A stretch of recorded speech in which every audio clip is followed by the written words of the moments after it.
This year, I believe, for you to contend for it, it's going to take some sacrifice. It's going to take letting other folks go ahead of you. It's going to take giving some stuff up. But notice, when he gave it up, Esau said, I don't want it. But he still gave it. Do you understand? You have to give some stuff up, and it's going to be just like that rope. You got to be willing to put enough pressure on it until it breaks. Some of us are just like that rope. We're holding on to that last little thread that's holding us in our Jacobness in order to get completely into your Israel. You're going to have to see that cord snap. You're going to have to see that break. It's going to require you letting go of some layman's in your life. It's going to require of you letting go of some idols. It's going to require of you letting go of some of your bad ideas. It's going to require you realizing that God is right and you are wrong. That's the only way that you're going to make it into destiny. God made everybody in here for a purpose. But there is a difference between purpose and destiny. Do you understand what I'm saying? Do you understand what I'm saying? There are some people today that don't have hands, but they are gifted. It is their destiny to play the guitar.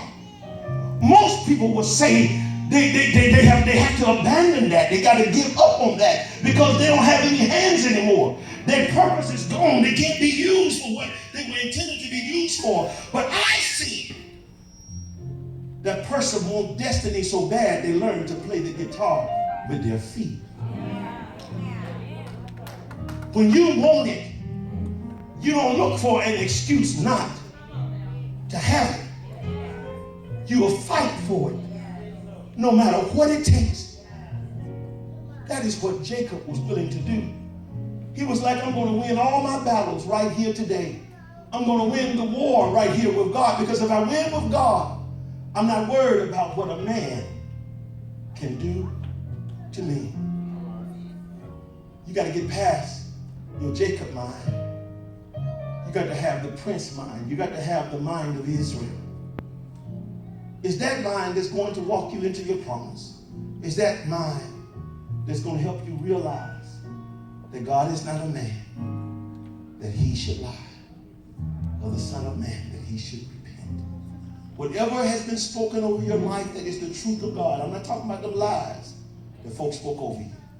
I'm talking about those things that's the proof and the truth of God that have been spoken over your life.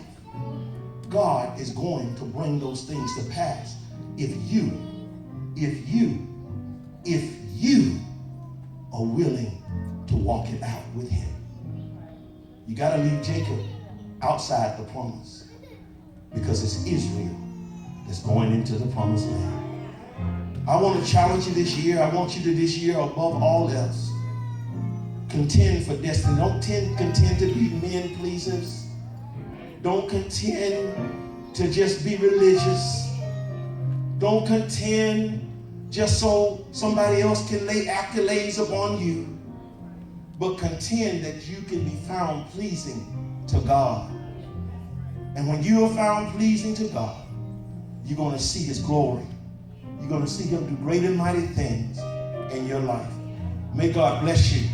There may be someone in here today getting ready for communion, but there may be someone today. This is the first Sunday in the new year. What a better way to start out than, if you haven't given your life to God, than to surrender to him now.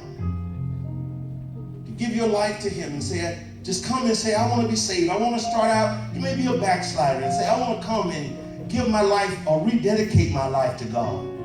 I want this to be a new year, not just because the calendar changed. I want this to really be a new year so that I can see a new me. Is there one today that'll come and say, I want to be a new me in 2016? I want to be pleasing. I want to be found in the right place, doing the right thing, doing what it is that God has called me to do. Hallelujah. God bless you. God bless you. Hallelujah. What a better way. Stand right here for me. What a better way. What a better way to start out your life this year. What a better way. Is there another? Let's say, I'm going to contend for my destiny. I fought for stuff that meant nothing. How many of you got scars on you and those scars meant absolutely nothing? When you think back as to how you got them, you could have avoided them. But you ought to be ready now to say, if I get skin up, if God touched me in my hip, if I get crippled wrestling with God, it's going to be for my purpose. It's going to be for my destiny.